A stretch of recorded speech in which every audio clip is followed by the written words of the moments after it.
Moi, depuis 50 ans, mes sujets sont les mêmes. Mais c'est parce que je possède mes sujets que je vais pouvoir les combiner pour en faire sortir de temps en temps. On ne fait pas sortir ça très souvent, hein. Mais quand même, si c'est bien si dans une journée, on trouve un ou deux trucs de nouveau. Voilà.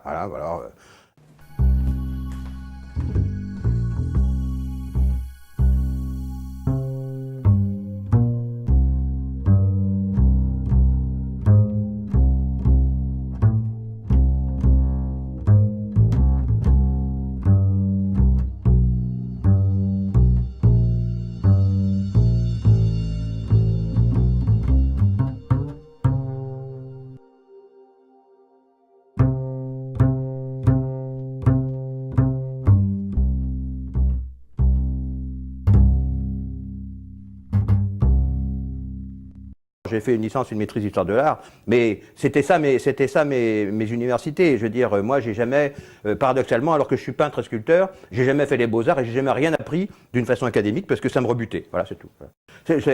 J'avais une incapacité d'apprendre de quelqu'un d'autre. Il fallait que j'apprenne tout seul. D'ailleurs, maintenant, je peux dessiner n'importe quoi. J'ai appris tout seul. Voilà, j'ai appris tout seul. Des bouquins, et puis des gens. J'ai un livre de chevet, moi, depuis 50 ans, depuis 45 ans, mon livre de chevet, c'est celui-là. Tiens, tu vas le voir, c'est Michel-Ange. C'est Michel-Ange, là, ça s'appelle Sixtine. Et au début, mes copies de Vinci, de Michel-Ange étaient assez archaïques, on pourrait dire. Tu dirais basique, toi. Et puis petit à petit, j'ai appris à dessiner au carré, j'ai appris à dessiner, etc. Et c'est pour ça maintenant que tu vois toutes ces sculptures dans lesquelles des fois, effectivement, j'ai éprouvé le besoin de savoir faire des formes. Alors naturellement, pour moi, l'académisme n'est pas un but. Le savoir dessiner n'est pas un but. C'est simplement un moyen que j'ai, un outil, qui me permet de rendre plus ou moins cohérents mes propres pensées, ce que le fond de moi-même et les rêves et tout ça. Il faut bien les transmettre sur un papier par quelque chose, ou pas forcément sur un papier, ça peut être dans l'espace, ça peut être sous n'importe quelle forme. Ma forme à moi je suis pas un installateur, je suis pas non, moi mon travail, ce que j'aime faire, moi c'est peindre sur une surface. Voilà, je peins sur une surface.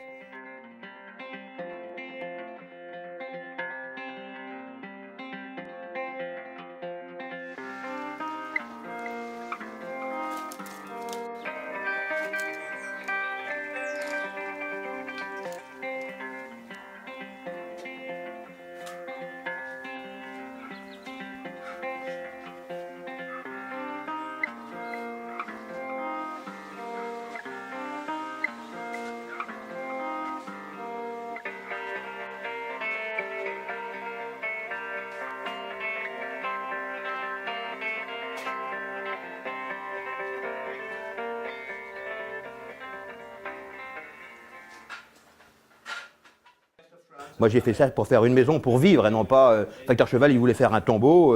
Moi, c'était une maison de vie, c'était l'inverse. Donc moi, il n'y avait pas mon tombeau dans la maison sculptée. Il y avait l'endroit où on faisait des choses qui nous plaisaient et un peu qui sortaient de l'ordinaire, qui était une architecture qui était liée d'ailleurs au végétal, qui était liée à la nature. Dans la maison sculptée, il y a des labyrinthes, il y a des labyrinthes végétaux, il y a des passages labyrinthiques qui passent dans toute la maison, dans les sous-sols, dans les toits. J'ai rencontré Robert Tatin, et Robert Tatin avait déjà bien entamé le musée Robert Tatin, la Fresnouse, à Cossette-Vivien. Et donc on est venu très liés, et naturellement il est bien évident que le début de l'Essart et tout ça, il y a une influence de Robert Tatin qui est manifeste et que je revendique, parce que ça m'a permis d'accélérer les choses et d'entamer cette architecture monumentale. C'est vrai que là... c'est un travail énorme que j'ai entrepris à cette époque-là, dans les années 70, et qui a surtout été développé entre 80 et 86. Alors il se trouve que pour une raison importante, en 86, j'ai arrêté complètement la sculpture. En 1986, j'ai arrêté complètement la sculpture à la maison sculptée, qui correspondait avec le décès de mon fils. Et j'ai pris d'autres orientations dans la vie et tout ça.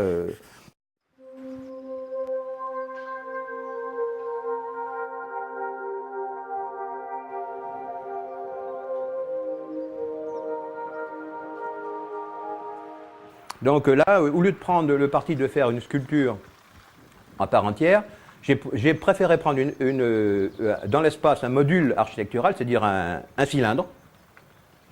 Et la cylindre, ça fait penser tout de suite à un totem, bien sûr. Donc j'ai fait un totem qui s'appelle Ni fi pas neigeux à Kostinen, à 600 km au nord d'Helsinki, au musée d'art moderne de Kostinen. Voilà. Comme en Bretagne d'ailleurs, j'avais gravé des murs existants ou que j'ai moi-même construit, parce que j'ai beaucoup construit.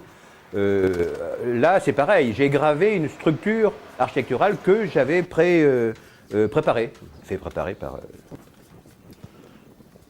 Alors bon, bah, ce cylindre, ce totem est gravé sur la totalité de la surface, du haut en bas, 6 mètres 50.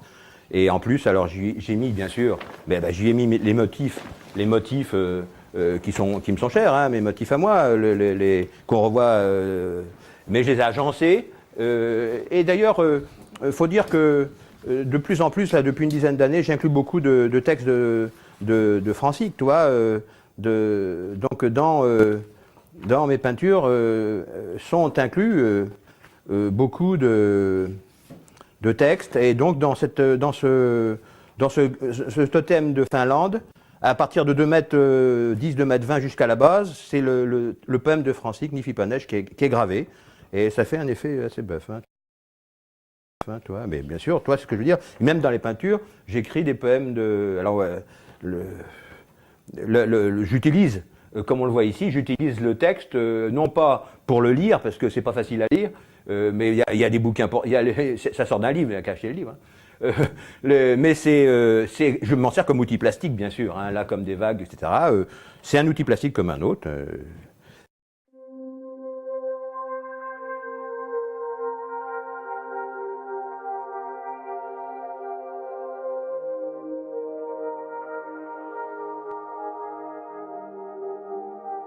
Dans la description des corps, dans l'utilisation dans le fond, eh bien, j'utilise aussi des éléments de corps qui sont invisibles, un cœur, un poumon, du système nerveux, toi. Donc là, j'associe dans le fond, j'associe la mer au système nerveux, avec ses ressacs et tous ces rythmiques maritimes qu'on a nous-mêmes dans la tête, je veux dire.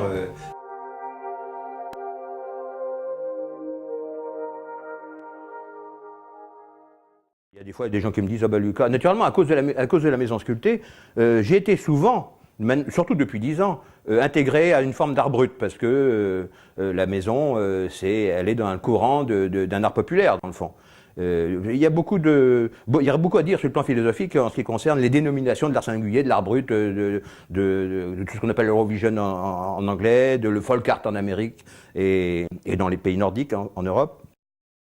Donc, par exemple, Picasso était un artiste brut. Picasso, quand Picasso a fait la femme au clou, etc., c'était de l'art brut. Quand il faisait la sculpture des deux voitures de son fils, Claude, pour en faire une guenon, c'était de l'art brut. C'était de l'art, d'ailleurs, comment dire, Armand, un jour, Picasso lui a dit « Vous m'avez beaucoup piqué ».